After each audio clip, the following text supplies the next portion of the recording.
Well, global security expert Femi Aratokun joins me on the news for more insights on this development. Thank you so much for joining us at this time.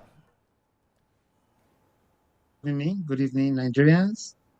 All right, so just give us a hint. How real is the danger for Nigerians living in these areas? Thank you for the question. At the very moment right now, as we speak, there are still no information about Nigerians or any casualty from areas where we know Nigerians are, because we Nigerians, we normally kind of live very close by to each other in different parts wherever we're in any country.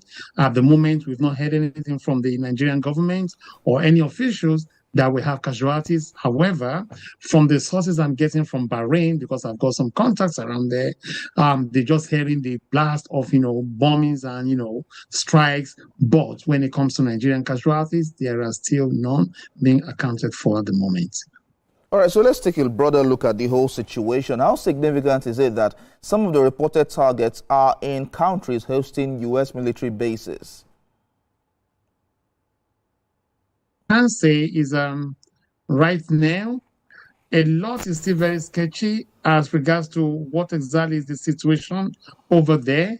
And what we all need to understand is this: what exactly is the cause of all this issue? Obviously, it's all about resource control, and at the same time, do we think the president in United States seems to have congressional agreement or approval for this strike? The answer to that is no. So there's a whole lot that has to be that will be unfolding at some point in time why the real strike has got to occur.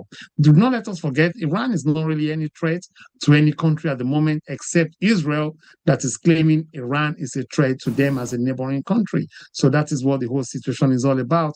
And again, America and Israel are actually not envisaging that Iran will be attacking their neighboring countries, which is Bahrain, Kuwait, UAE, and all the rest, in terms of attacking their military bases around there.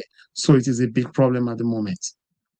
All right, so looking at all of this, experts and analysts suggest that Israel and the U.S. believe the Iranian regime is vulnerable. Do you agree, and what might be the implications? Well, I really do not agree that, because everybody seems to have the fire might and the power might to do and undo. So both of them are equally flexing their muscles. But at the end of the day, no matter the physical war, they will still come down to a round table to really have a long and lengthy, war resolution about what do we do, how do we go about it. Do not forget, this is going to have a serious impact when it comes to oil prices. And again, it's going to have another knock-on effect on airlines as well, because a lot of tourists will be caught up in this act, and they will definitely have nothing to say or what to do about it. Do you think there's still room for diplomacy, or have we crossed a dangerous threshold? Absolutely, there is still room for diplomacy, irrespective of the fact that the war is ongoing. Remember, it's happened before some few months ago when Israel did attack Iran and Iran retaliated back. So there will be room for diplomacy at the moment.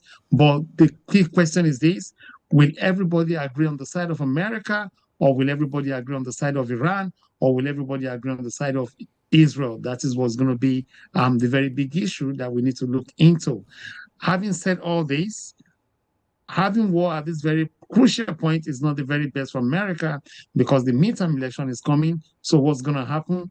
Again, how does this going to be affecting Africa as well? Yes, it's going to be affecting Africa because we have business with UAE, with Saudi, and all the rest. And what's going to happen to the tourism business as well is going to definitely have a serious effect in a negative way. What do you think? What role should the Gulf states, how should they get involved in this?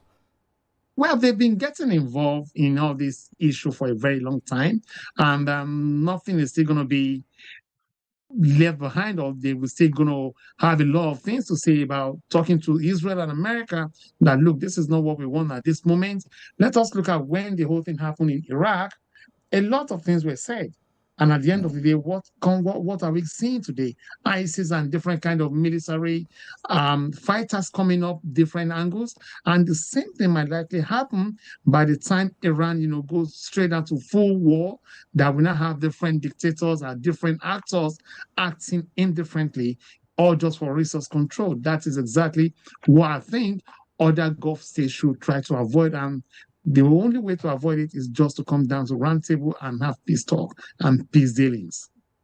Global security expert Femi Aratokun, thank you so much for talking to us on this. Thank you. Thank you so much for having me.